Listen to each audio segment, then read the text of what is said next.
Assalamualaikum warahmatullahi wabarakatuh. Semangat pagi, salam sehat selalu untuk kita semua. Izinkan saya, Sri Apsari Sumartono Putri, SGZ Magister Gizi, sebagai dosen dari program studi D3 Gizi Universitas Muhammadiyah Semarang, untuk menjelaskan salah satu mata kuliah yang saya ampu, yaitu mata kuliah promosi gizi. Video ini kami buat untuk memenuhi salah satu persyaratan sertifikasi dosen pada tahun 2025, yaitu pernyataan diri dosen dalam unjuk kerja Tridharma Perguruan Tinggi atau PDD UKT PT, terutama pada bidang pembelajaran. Saya akan memulai untuk menjelaskan deskripsi dan informasi umum dari mata kuliah promosi gizi yang merupakan mata kuliah wajib bagi mahasiswa S1 Gizi Universitas Muhammadiyah Semarang semester 4. Besar SKS mata kuliah dari promosi gizi yaitu 3 SKS yang terdiri dari 2 SKS teori dan 1 SKS praktek yang ditempuh dalam 16 kali tatap muka selama 1 semester. Bahasa Indonesia kami gunakan sebagai bahasa pengantar dari mata kuliah ini. Capaian pembelajaran lulusan dari program studi S1 Gizi yang dibebankan dalam mata kuliah promosi gizi yaitu yang pertama, kemampuan mahasiswa untuk menjelaskan konsep teoritis komunikasi gizi secara mendalam dan advokasi gizi secara umum. Yang kedua, mendesain dan mengelola pendidikan gizi dengan menggunakan media dan metode sesuai karakteristik sasaran. Serta yang terakhir adalah mahasiswa mampu berkomunikasi efektif dalam pelayanan konseling, edukasi gizi, dan dietetik untuk menangani masalah gizi individu, kelompok, dan masyarakat sesuai hasil kajiannya, serta mempertimbangkan implikasinya. Capaian pembelajaran mata kuliah yang harus dicapai oleh mahasiswa pada akhir perkuliahan adalah yang pertama, mahasiswa mampu mengidentifikasi perilaku dan menyusun pengembangan perubahan perilaku sehat. Yang kedua, mahasiswa mampu melakukan advokasi dan pemberdayaan masyarakat di bidang gizi. Yang ketiga, mahasiswa mampu melakukan social marketing. Yang keempat, mahasiswa mampu menyusun metode dan media dari promosi gizi. Yang kelima, mahasiswa mampu melakukan promosi gizi. Guna mencapai capaian pembelajaran lulusan tersebut dan CPMK, maka mata kuliah promosi gizi ini merupakan mata kuliah yang menunjang salah satu profil lulusan dari sarjana gizi Universitas Muhammadiyah Semarang, yaitu sebagai komunikator dan edukator. Dalam mata kuliah ini diajarkan tentang konsep promosi gizi mulai dari perencanaan, pelaksanaan, penentuan materi, sampai monitoring dan evaluasi. Mahasiswa juga dikenalkan pada media yang bisa digunakan dalam kegiatan promosi gizi, serta pengembangannya dan cara validasinya, termasuk ketepatan penggunaan media sesuai materi dan tujuan perilaku yang akan dicapai. Berbagai referensi yang digunakan dalam mata kuliah promosi gizi ini meliputi textbook nasional maupun internasional 10 tahun terakhir. E-book yang digunakan meliputi e-book Health Promotion dan buku promosi gizi. Hasil penelitian 5 tahun terakhir juga kami gunakan dalam referensi.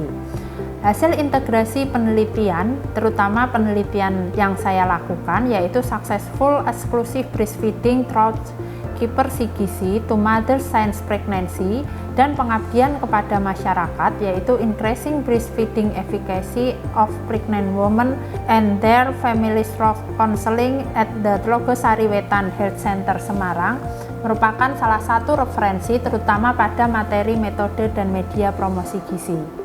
Sistem pembelajaran yang dilaksanakan meliputi sinkronus dan asinkronus dengan menggunakan metode pembelajaran project-based learning, mengutamakan keaktifan mahasiswa dalam membuat suatu proyek akhir berdasar hasil asesmen dan diagnosa perilaku gizi.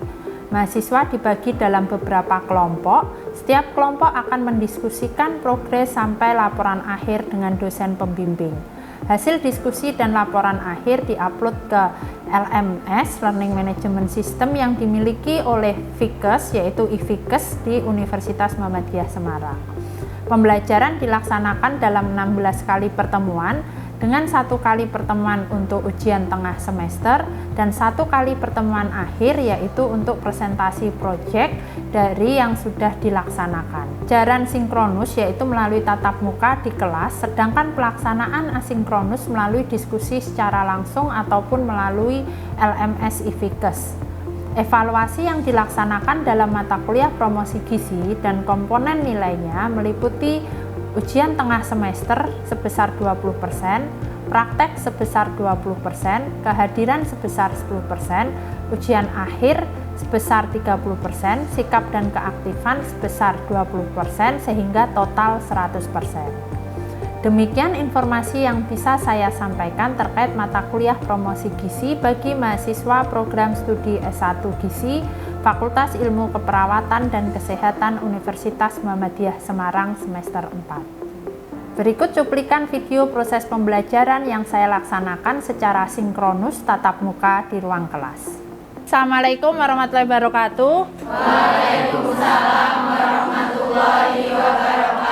Alhamdulillah, semangat pagi, sehat semua? Sehat. Alhamdulillah, semoga kita semua selalu dalam keadaan sehat. Amin. Untuk hari ini, sesuai dengan kontrak kuliah yang sudah kita sepakati, kita akan mendiskusikan terkait pelaporan promosi gizi dan penulisan artikel ilmiah. Ya, harapannya teman-teman nanti bisa menyusun laporan dari promosi gizi dan mempresentasikan laporan promosi gizi tersebut dan artikel ilmiahnya. Teman-teman kemarin sudah melakukan praktek? Sudah. Praktek yang dilakukan apa saja? Assessment. Oke, didiagnosa dulu, terus melakukan pemberdayaan. Setelah pemberdayaan,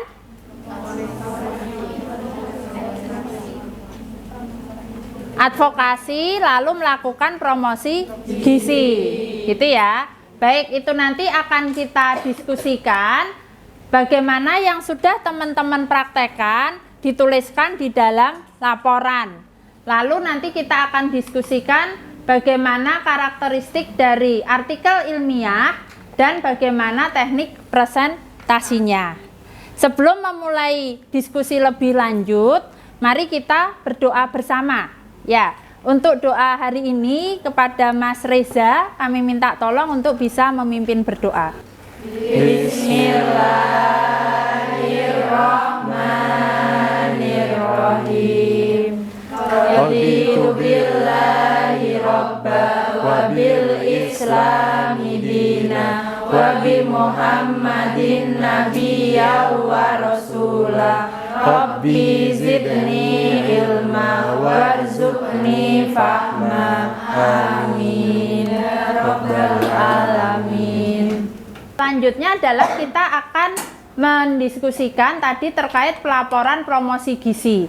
Pelaporan promosi gizi ada apa saja tahapannya atau bagiannya? Pendahuluan. Di pendahuluan ada latar belakang, tujuan dan manfaat. Oke. Nah, sebelumnya itu kalian pasti akan menuliskan di halaman judul dulu, gitu ya, sebelum ke bagian inti. Jadi ada bagian awal di judul pengesahan kata pengantar, daftar isi, tabel, gambar dan istilah.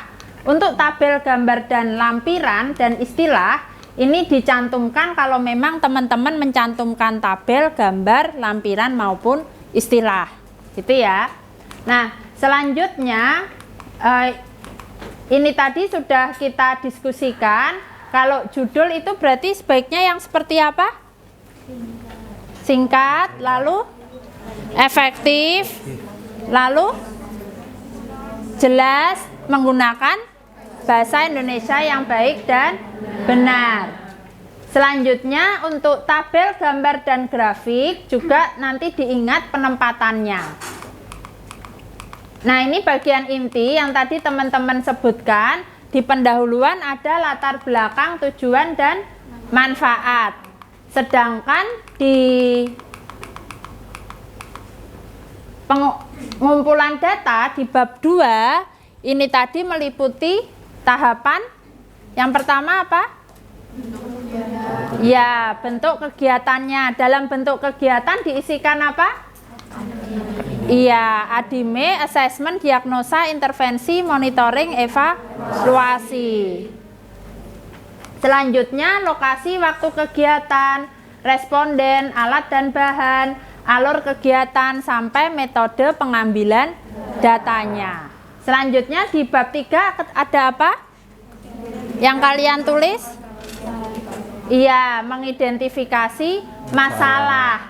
Terus di bab 4-nya? Oke, pelaksanaan. Nah, di dalam identifikasi masalah, ini teman-teman sudah melakukan assessment kan? Ya. Nah, hasil dari assessment itu dicantumkan di dalam identifikasi masalah, di masalah perilaku ini. Itu ya. Selanjutnya tentukan tujuan. Tujuannya adalah tujuan dari penyelesaian masalah yang ditemukan. Paham ya? Misal teman-teman kemarin ada balita yang susah makan, gitu kan? Berarti di sini tujuannya adalah meningkatkan asupan gizi balita stunting, misal seperti itu. Atau meningkatkan pengetahuan sikap dari ibu balita. Nah, di bab 4 itu ada pelaksanaan. Pelaksanaan ini sesuai dengan yang teman-teman sudah lakukan. Kemarin sudah melakukan apa? Oke, saat pemberdayaan itu teman-teman jelaskan secara rinci sampai bisa menjawab 5W1H. Setelah melakukan pemberdayaan melakukan apa? Iya, advokasi. Setelah advokasi? Oke. Iya, sampai ke promosi gizi. Jangan lupa, karena ada praktek public speaking juga kan yang teman-teman lakukan? Ya, itu dicantumkan juga dalam laporan bagian pelaksanaan. Oke. Selanjutnya bagian inti bab 5 apa? Iya, ada hasil monitoring, evaluasi, dan pembahasan. Yang terakhir adalah kesimpulan dan saran. Untuk hasil tadi seperti apa? Yang dicantumkan pada hasil apa? Ya, hasil dari pretest, posttest yang teman-teman lakukan. Ya, apakah kategori pengetahuan yang baik, meningkat, atau justru menurun? Gitu ya. Nah, kalau monitoring ini berarti membahas apa? Iya, proses ya. Jadi proses pelaksanaannya. Kalau evaluasi? Iya, hasilnya tadi. Kalau menurun, loh kenapa ya kok bisa menurun? Oh ternyata banyak ibu-ibu balita yang balitanya rewel, sehingga tidak bisa fokus mengikuti pendidikan gizi. Seperti itu enggak apa-apa, disampaikan aja. Jangan ketika hasilnya menurun teman-teman bingung, Bu kok menurun ya Bu, apa saya naikkan aja? Jangan, enggak apa-apa menurun, nanti bisa kalian bahas di sini gitu ya. Yang terakhir adalah kalau kesimpulan, kata kuncinya harus sesuai apa? Oke, tujuan yang di bab 1 dan saran didapat dari hasil dan pembahasan. Ini teman-teman tadi sudah bisa membaca. Selanjutnya adalah yang di bagian akhir ada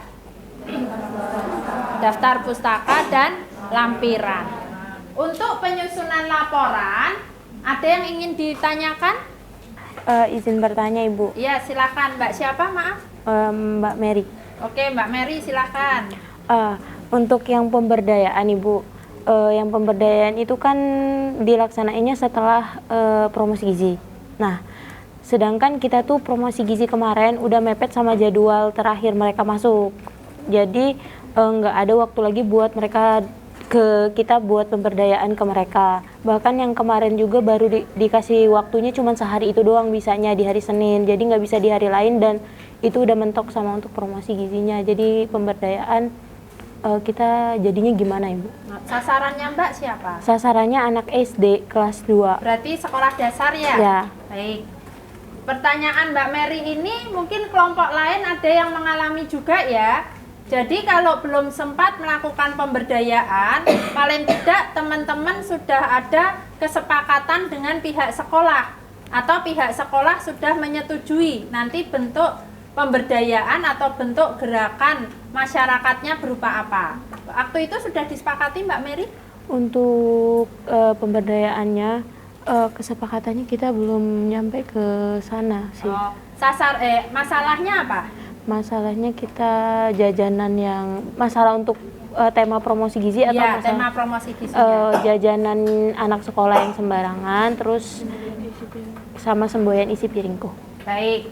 Nah, nanti Mbak Mary dan teman-teman dan kelompoknya bisa mengunjungi pihak sekolah atau kontrak waktu dengan pihak sekolah untuk mendiskusikan gerakan masyarakat yang bisa dilakukan ketika nanti anak-anak aktif masuk. Bisa berupa gerakan konsumsi jajan sehat seminggu sekali, misal di hari Senin. Senin konsumsi jajan sehat, misal seperti itu, atau Jumat konsumsi jajan sehat, misal seperti itu. Atau ada yang lain yang disepakati dengan pihak sekolah. Lalu dari kesepakatan tersebut bisa dibuat surat kesepakatan yang ditandatangani paling tidak ada pihak sekolah. Berarti pihak sekolahnya nggak harus Dilaksanakan? Bukan kepala sekolah, bisa untuk wali kelasnya. Bisa. Prinsipnya yang bertanggung jawab terhadap pelaksanaan program itu nanti. Ya, tidak harus pemegang kebijakan, tidak harus kepala sekolah. Itu ya. Baik. Mohon perhatiannya, tadi untuk penulisan laporan promosi gizi sudah bisa difahami kan ya? Nanti harapannya teman-teman bisa membuat laporan sebaik mungkin. Nah, yang kedua itu adalah terkait dengan poster ilmiah. Ya, di dalam buku panduan itu sudah ada contoh poster ilmiah ini adalah hasil pengabdian masyarakat saya bersama tim kepada lansia, terutama yang mengalami periodontitis. Kita lihat bagaimana asupan gizinya, seperti itu.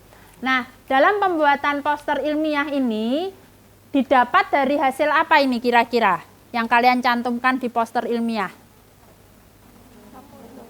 Ya, dari hasil laporan. Itu ya, jadi poster ilmiah ini bukan media edukasi gizinya, tapi hasil akhir dari program promosi gizi yang sudah teman-teman lakukan. Sehingga di pertama ini ada pendahuluan, bisa kalian ringkas dari pendahuluan yang ada di laporan. Di sini ada alur kegiatan, ini bisa diambil dari bab 2. Di sini ada hasil bisa diambil dari laporan juga. Lalu diskusi ini bisa dari pembahasan. Itu ya. Yang terakhir jangan lupa adalah penutup, kesimpulan serta referensinya. Bisa difahami? Baik. Selanjutnya untuk presentasi ini adalah poin penilaian yang akan kita lakukan. Jadi tolong teman-teman perhatikan, jangan sampai media yang teman-teman pilih media yang tidak bagus, terus banyak copy paste sehingga tulisannya tidak terbaca. Seperti itu. Terus ketika waktu juga jangan terlalu banyak. Ya, paling tidak presentasi dalam waktu 10 sampai 15 menit. Keaktifan tolong masing-masing individu dalam anggota kelompok, dalam kelompok aktif semua. Gitu ya. Oke, sampai di sini ada yang mau ditanyakan? Baik, jika tidak ada yang didiskusikan, kita masuk ke assessment review dari hasil penyampaian atau hasil diskusi kita tadi, ya.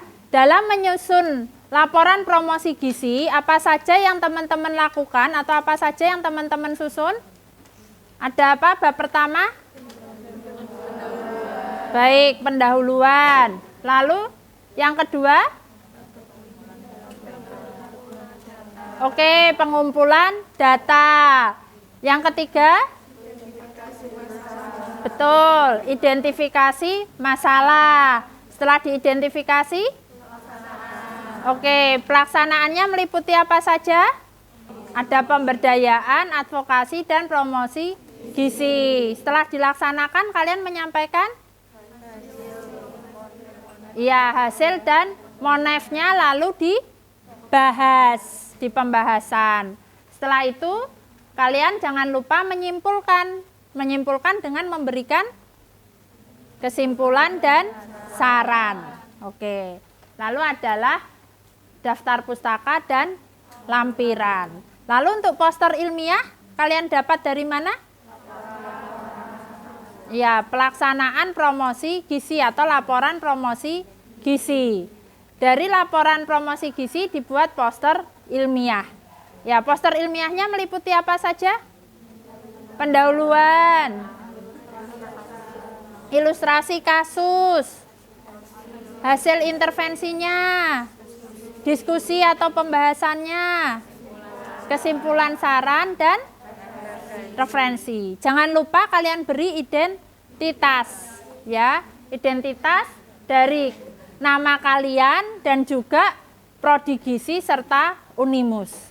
Saya rasa teman-teman sudah bisa memahami semua dan sudah bisa menyusun dari laporan promosi gizi maupun poster ilmiah dengan baik. Dan jangan lupa yang terakhir, kalian juga harus mempresentasikan dengan baik.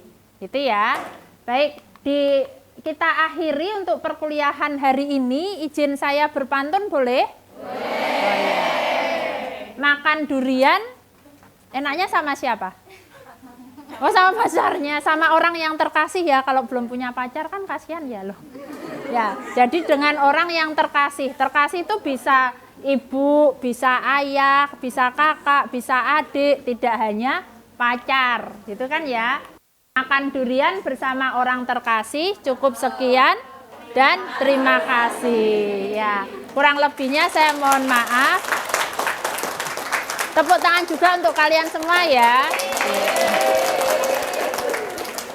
Kurang lebihnya saya mohon maaf.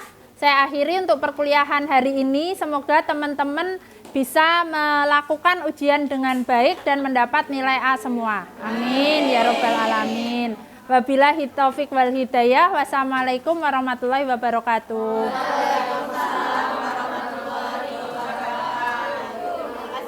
Sama-sama semuanya, terima kasih. Demikian deskripsi singkat cuplikan pembelajaran mata kuliah promosi gizi yang saya ampu.